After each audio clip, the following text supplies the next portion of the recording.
Frankie, are you there? Yes, sir, I'm here. All right. So Frankie, no, let's pin him so where are you? I don't even see you. I want to pin you. Jeez. Do this. Hey, Jesse, you see him? I want to pin him. There we I've go. set a speaker. I got him.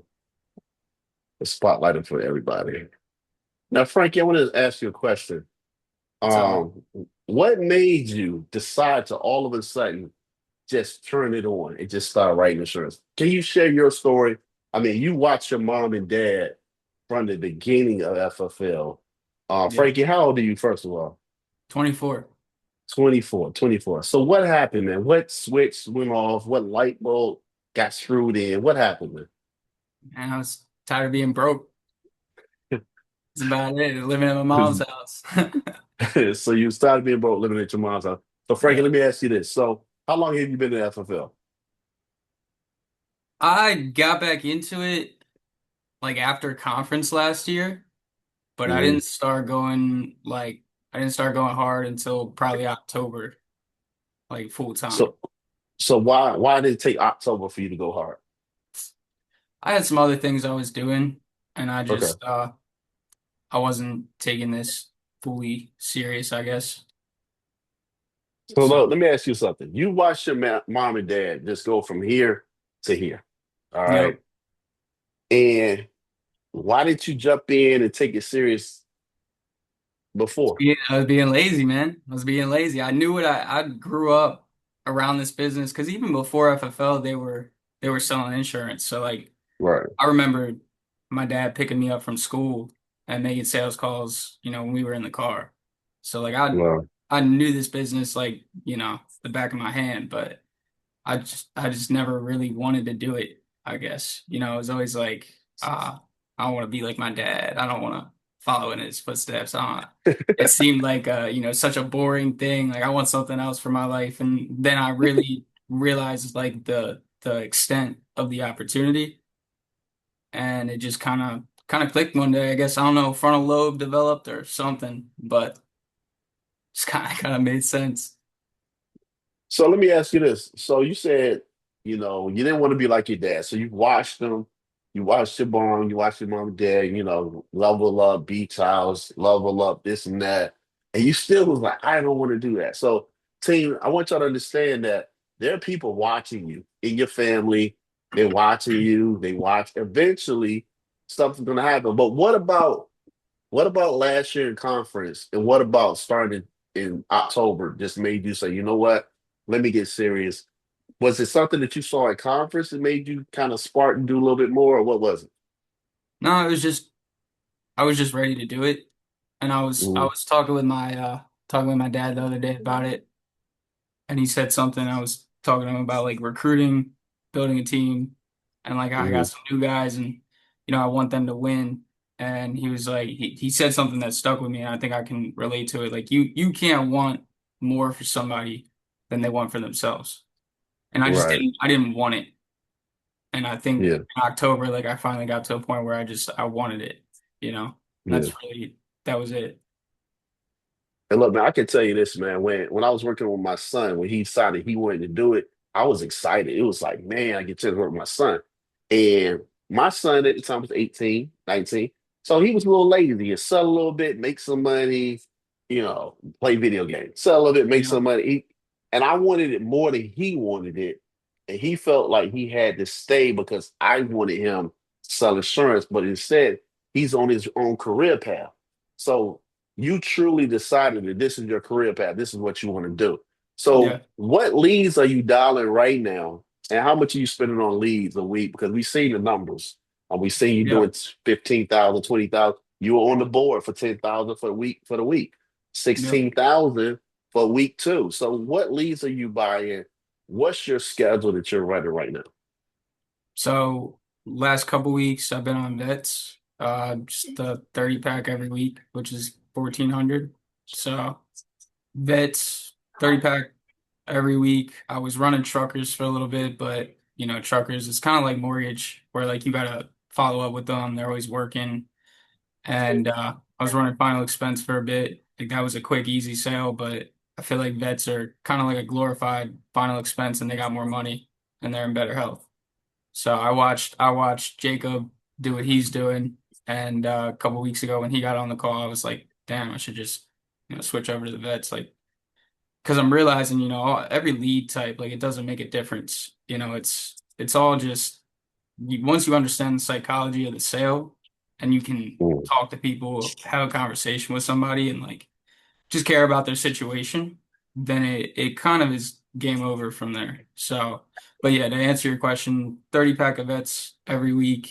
It's like 13, 1400, and then I'm in the office from like latest I get here is 9 a.m., which I feel like is still kind of too late. Trying to work on bringing it back, but 9 a.m. to 8, 9 p.m. most days. So mm. that's the schedule. And I mean, weekends, Saturday, I'm running like I don't know, 9, 10 to 4 or 5. Sundays So I you get working day pretty off. much, you working pretty much 6 days a week. Yeah. 6 days a week, 10 hours a day, 10, 12 hours a day. Yep. So Tim, I want y'all to understand, if you want Frankie's numbers, you have to do two things. You have to spend what he's spending on leads and then run the amount of hours that he's running. So Frankie, let me ask you this. Before you were spending $1,400 a week on leads, how much were you spending and what were your results? For like 900, I would buy the Mhm, final expense leads.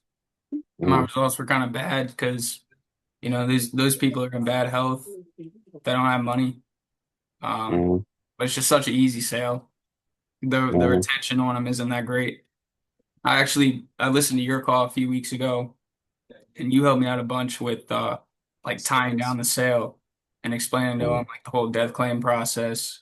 Just really like tying down a relationship with the people, adding them on Facebook and stuff like that. Like I mhm. started working that into it, and that mixed with calling vets, it's been a game changer for the last 2 weeks. I've been at 10K consistently, so I'm Mhm. excited. So what's your goals, man? What's your goals for this year? My goal is Hall of Fame, and then I want a team which I'm kind of setting the bar high for myself, but I want a team doing 500,000, and then by next year I want them doing 1 million a month. Mhm. So Frankie, you went to conference this year, right? Yep. And when Gary V said, I want everybody to stand up under 34. I know you were standing up. Were you surprised at the number of people? Pretty much, it's 7,000, almost 8,000 people there. Wouldn't you say it was like 90% of the crowd was under 34? Oh yeah. 90% of the crowd was under 34. So when you looked around and you saw all these people standing up and you wanted the 20, you're 24, and you see people walking the stage and they're your age. Yep. Um, how did you feel? Did you feel like, you know what, now's my time? How did you feel when you saw that? Yeah. I mean, I still felt like I was behind, just because I've been around this for so long. I knew about the opportunity for so long. I was kind of blind to it. I didn't want to accept it. I didn't want to do it. I was being lazy. And I just, I got to a point where I was like, man, I got to stop messing around with my life, with my time. And I want that for myself. So, It's almost like Frank. It's almost like your dad is Mufasa, right? All yeah. right, and you Simba, and you Yeah. went away to the far land. They try to tell you come back to Pride Rock. You're like, no, I don't want to be king. And you're like, no, we need you. You're like, no, I don't want it. Like you fighting your purpose. Like we Yeah. need you because your Uncle Scott. Like I don't want to do that. It's boring. But something switched in you to cause you to kind of level up. But let me ask you this.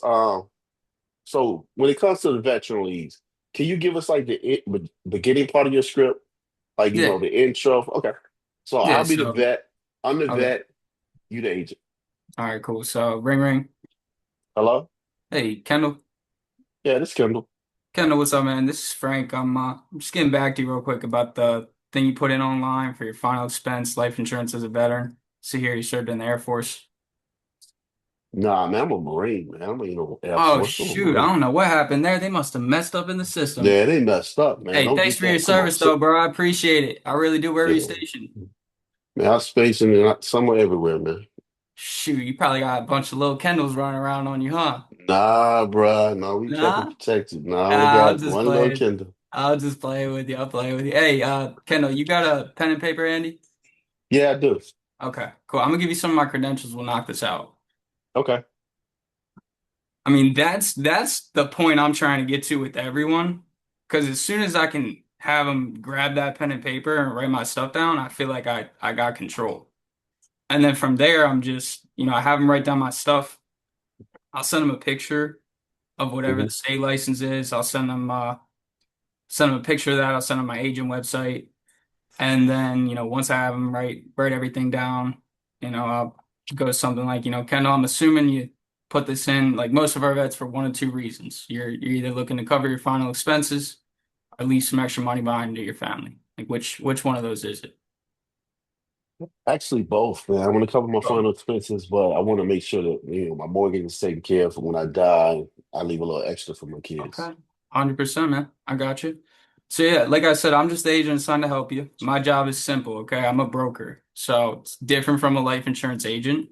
I don't work with just one specific insurance company, and I don't have one price to give you. All right, I'm actually partnered with the top 40 companies in the nation. So it's my job to shop around with you here today and just see, point you in the right direction, see what's going to be best for you. Does that make sense? Yeah, that makes a lot of sense. Okay. So, how most of these insurance programs work or how all of them work is, off of two major things, your age and your health. So what we're going to do here today is I'm going to go through your health with you. We're going to go go over your budget, your goals with this plan. I'm going to get some personalized options together for you. Once we find something that makes sense, we're going to submit a request just to make sure we actually get you approved for it. Okay? Sounds good. Hey, Cool. Frank, I want you to stop there, man. So, if y'all pay attention to his phone script, he's just having a conversation with me. He's Yeah. explaining, he's showing me that he's the solution to my problem. I said, I'm going to take care of my burial. I want to put something aside for my mortgage, and I'm going to leave a little something extra. He explained that he's going to ask me questions about my budget and my health to find the best fit. So he's basically having a conversation with me, cracked a little joke about me having babies everywhere. And I'm like, oh, that ain't me. That was the rapport building right there. Yep. That was it. Like, and now going into qualifying me with the application process. So, Yep. Frank, let me ask you, how long does it take you to go through a whole, you know, intro app? How long does it take you? I mean, like in an ideal situation, like person isn't in crazy health or anything like that. I'm loading up an app within 10-15 minutes. Say that again. Say it for the people in the back. If they're in good health, if it's not like some crazy situation, I'm loading up an app in 10-15 minutes. If it's somebody who doesn't have insurance and they remember what they filled out, they want insurance, I'm just right into it. He Obviously, said 10. like different situations, like Yeah, somebody's got a bunch of policies or somebody might be in bad health. I got to try them out here, there, and everywhere else. But, you know, right. But even if you got to pivot, let's say you got to pivot twice. yep. Let's. How long would it take you, roughly? By what, 45 times? Yeah, because I mean, I can run two apps at the same time. I got Yeah. two monitors. So it's like, if I feel like they might not get approved in Americo, I'm running, Americo and Transamerica. And if they get Hmm. declined both, then boom, it's right to Corbridge. It's not So, anything crazy. say I want y'all to pay attention. He said 15 minutes. By a show of hands, we not here to judge you. We're here to love you and teach you. How many of you, by a show of hands, are spending 45 minutes to an hour with one client on the phone? So, Jesse, your situation might be different. So you will. But anybody else, you doing final expense, you doing veteran, you spending 45 minutes to an hour. Now, how many of you spend that much time and you don't get the sale? Many of you. So the problem is you've talked your way out of the sale. You've talked too much. You talk too much. Like he said, 15 minutes. So if you can cut back on that amount of time because you're trying to be so scripted and Yeah. just have a conversation and ask why he did it, Yeah. like Frankie just did. I love that script. That's perfect. But That was somebody will that say, was the game changer for me. Like once I realized that I'm just having a conversation with this person, like obviously I got to easy. take control and like be confident and have somewhat of a like system I'm following. But once I realized I'm just having a conversation and I'm just trying to put this person in the best possible position, like that changed everything for me. Like because I used to be that person. I would talk myself out of sales. I'd be having a great conversation with Nancy, and she'd be telling me about all her grandkids and telling me stories from her past, and I'd be listening, laughing. I thought we were friends, and then she'd be like, "All right, let me think about it. I'll talk to you later. I'm making dinner." I'm like, "Damn!" Like I just spent all that time for nothing. So Yeah, I get yeah, it, man. When we're in the field, man, I used to have these great conversations, leaving with a bottle. I got a bottle of Crown in my pantry right yeah, now that I never opened. Syrah, and then come back Friday. It's a cookout. You can sign up my whole family. Go back Friday. Ain't nobody's trying to buy no insurance at the cookout. And she yeah. ain't want no insurance. So it's like you got Yeah. to understand that we're here to serve and help the client. Now we got a question in the chat, Frankie. Somebody says, for the signature purpose, what do you tell them when you're running two applications? I just once I get through their health and I'm building rapport like throughout the whole thing, like figuring out their goals, beneficiaries. But once I get through that client worksheet, I'll just say something along the lines of like, hey, Kendall, I got a pretty good idea of what companies, because like I said earlier, I work with the top 40, so they already know when I say this, like it's not a surprise to them. I got a pretty good idea of what companies are going to be your best options. I'm going to try a Mm, couple here, see what we can get you approved for. What we're going to do is start up the initial underwriting check. And this is going to be like a soft credit check, but for your health. So we're going to plug in some of your personal info. They're going to get back to me with a pre-approval and like rates that they're going to put you at. And then we're going to go from there. And I don't even get into price. A lot of times, sometimes I will, I got to feel it out. But a lot of times I'm not even getting into pricing until I know they're approved. yeah, yeah. And that's smart. That's smart because um, the worst thing you can do is quote them a price in the beginning. And Yeah. if for some reason it goes like level two Yeah. or something, then the price goes up and they think you're trying to pull Yep. the wool out Yep. from their Which eyes. still I mean, that still happens to me, but Mhm, I try to minimize it. If I got somebody that's like ready to go and they're not really giving me pushback and I've built mhm. enough value, I'm right into the underwriting. Right, right. So what other questions we have in the chat? We can get Frankie to answer some questions. If you got a question, type it in the chat and then I'll read it to him. And then we can go from there. So Frankie, let me ask you this. This past conference, so is one of your goals, this first, I think I met you before. I don't think we actually feel like really got a chance to talk, but I met you before. Yep. But how many agents did you have at conference this past conference? I brought one agent with me. All right. One So what's agent. your Yeah. goal? What's your goal next year? Shoot. 50. Feel like that's a 50. good start. 50.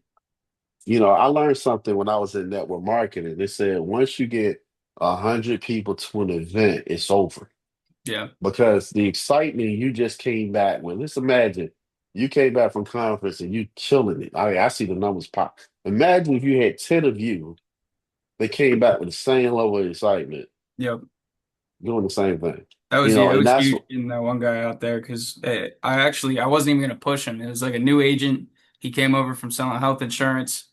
And I felt like maybe, he's new. Maybe I shouldn't invite him out to this. I didn't even think about it. Like, oh, it's too soon. I don't know what I was thinking, honestly. But then my dad, Jacob, they were like, no, you need to bring him out here. Like, this is important. And I invited him. I was like, yo, if we fly you out, will you come? Like, are you free? And he was like, hell yeah, I'll go.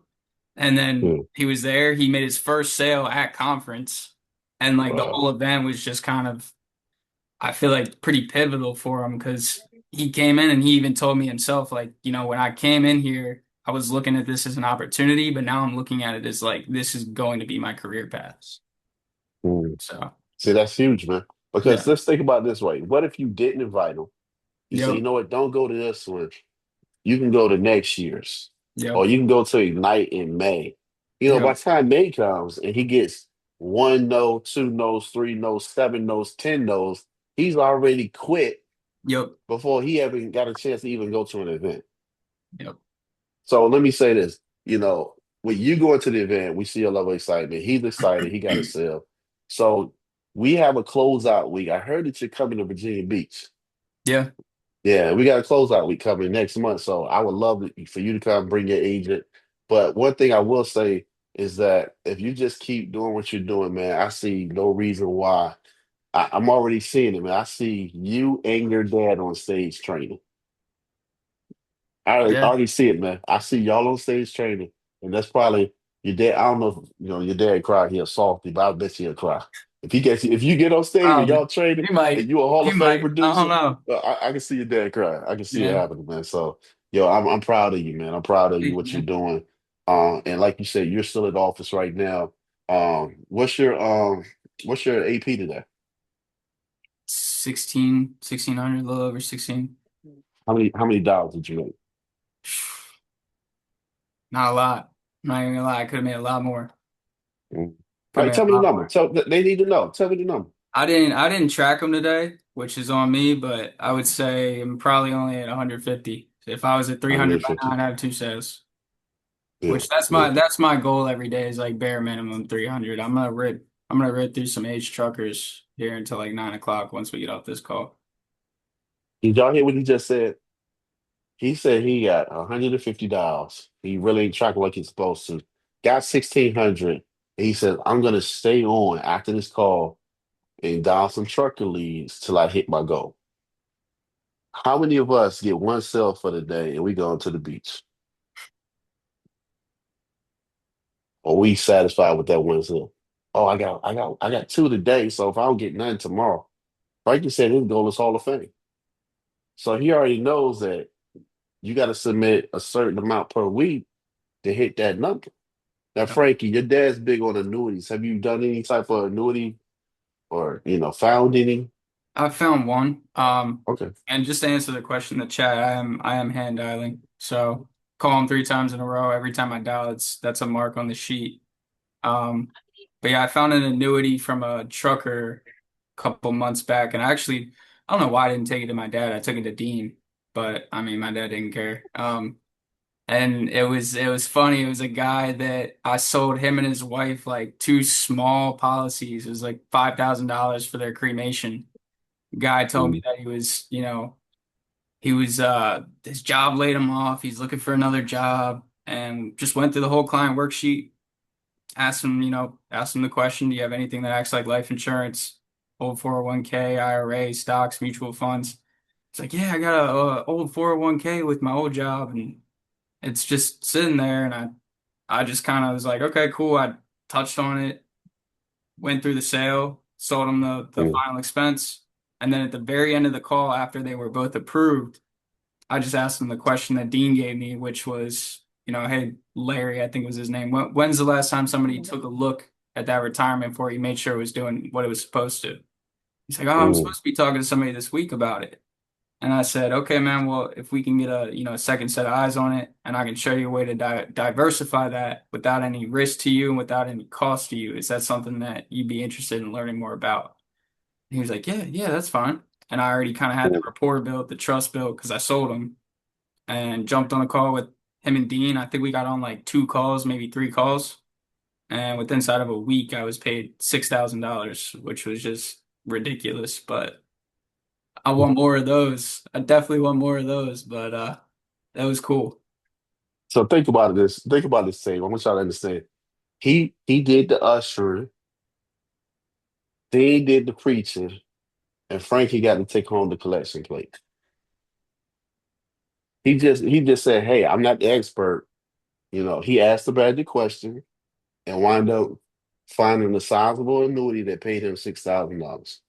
So imagine if everybody that's on this call, you asked the magic question like Frankie said, and you found it. You got Dean, you got myself, we got Leslie Schofield on the team. And we got so many people on this team that have done annuities that can help you get paid. All you gotta do is the intro. You don't have to know. You just got to do the intro. And if you start doing them and look at get on SRS liftoff every Thursday, they're going to teach you what to say. You're going to learn what to say. So he not only has he I'm surprised you didn't give it to your dad, though. That's funny. You know, that's real funny. But as he keeps going through his Hall of Fame journey, Hall of Fame on his own personal pin, he's going to find other annuities. And then he's going to be comfortable, asking the question and doing it himself. So, what other questions we got in the chat? Let's see. They didn't put up here. Yeah, FIAs are the best side sale. They keep you in business. I'm gonna get Dane up here. They keep you in business if you agree, because one thing about annuities, Frankie, you got that extra 6,000, right? Yep. So let's imagine if you weren't having a good week, or you had some chargebacks. That Yep. 6,000 is extra. You know what? I got some lead with it. Yep. But you just gotta ask the magic question. You just gotta ask the magic question. Yeah. So I'm gonna ask you another question because we go over your phone script. Now, for rebuttals, like what's one of the common rebuttals you hear from veterans? Is you're doing veteran leads, and a lot of veterans say, "Well, I already got some type of something through the VA." How do you handle that when it comes to that? Because I know they're saying it. Yeah. I mean, I don't think I'm the greatest salesman. I really just kind of pull stuff out of my ass sometimes, but I'm like, all right, cool. You know what? I just try to figure out what they have and how much they're paying. And then Hmm. if I can like figure out a pain point, typically like somebody will tell me what they have, what they're paying, and I just act really concerned. I'm like, "Oh, you're you're 65 and you're paying 100 a month for 20,000?" They're like, "Yeah." I'm like, "Are you healthy? Do you have something wrong with you?" And I just kind of like act really confused and then play into that, and that's one of the rebuttals I'll get. I think a big one that I get is which I've learned to start to overcome thanks to Jacob. It's like, let me think about it. We'll go over prices and they'll be like, oh, okay, let me take a look at this. Let me look it over. Let me think about it.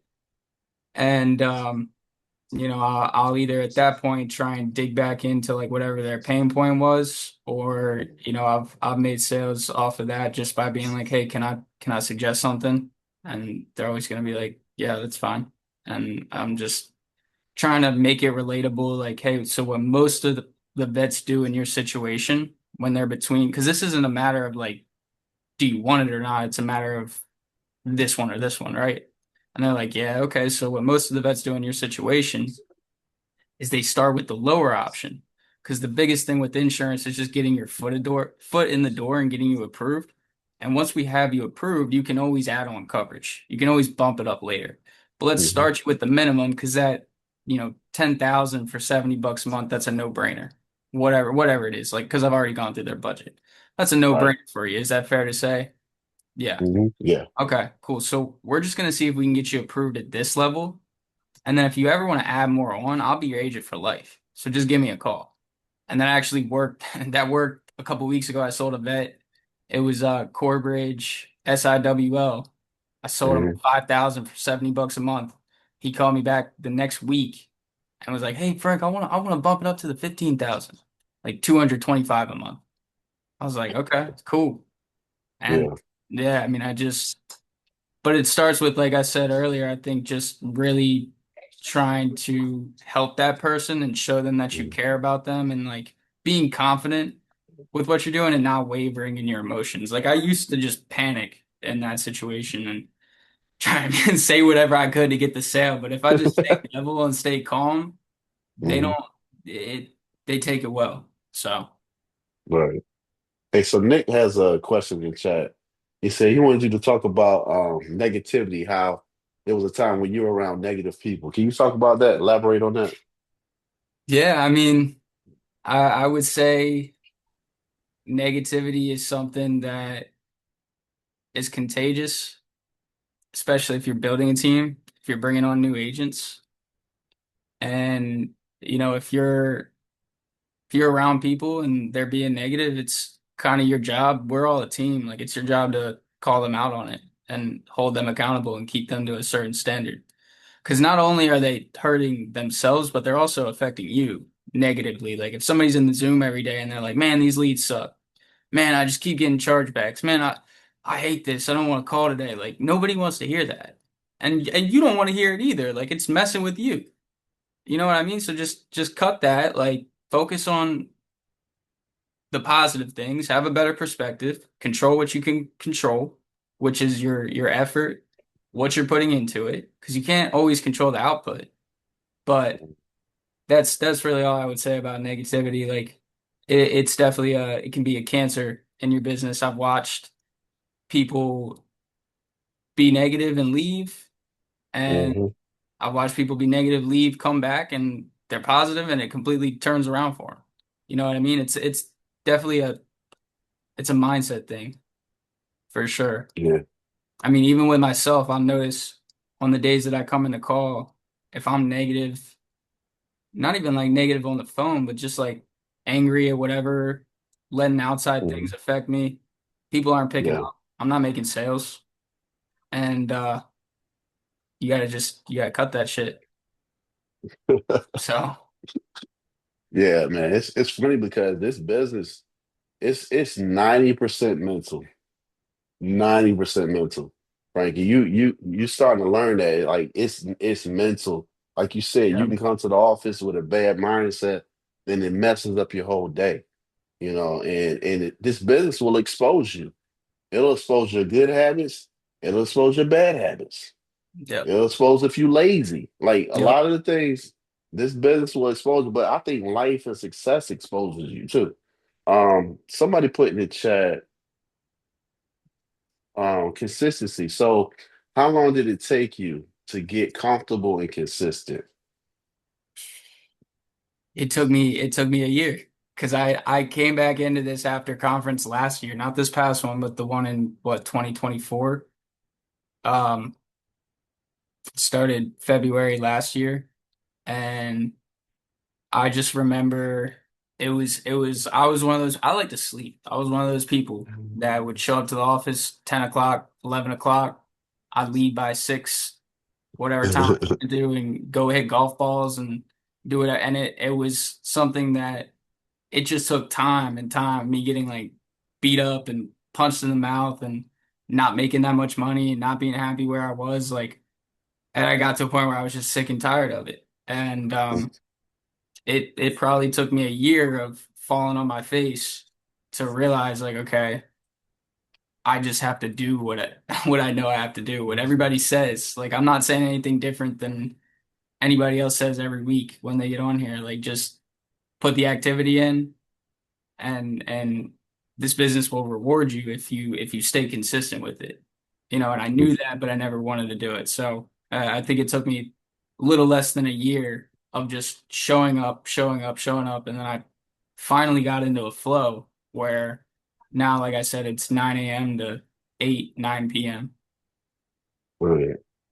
You know what, Frankie, what I find odd is, there are a lot of people say they're not morning people. I'm not a morning person. You probably told yourself you're not a morning person.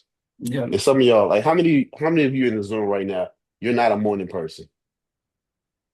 That's just a lie you tell yourself. Because from kindergarten to senior in high school, it's for true. 13 years, you got your butt up every morning at 6 to be at school by 7:30. Yeah, So what you mean you ain't a morning person?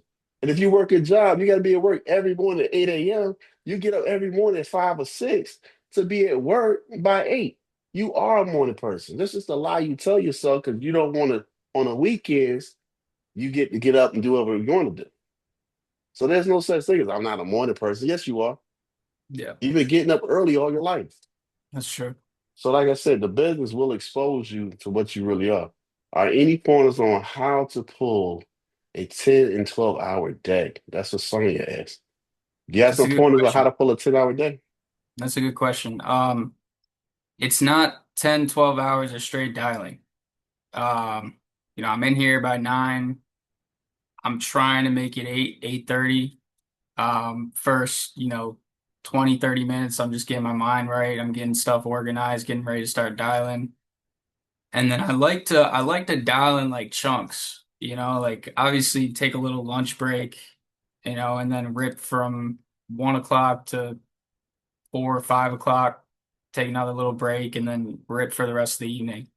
So, I mean, you can definitely easily get burnt out if you come in and you have the mindset of like, okay, I'm gonna dial for 10 hours straight. I don't think anybody's doing that.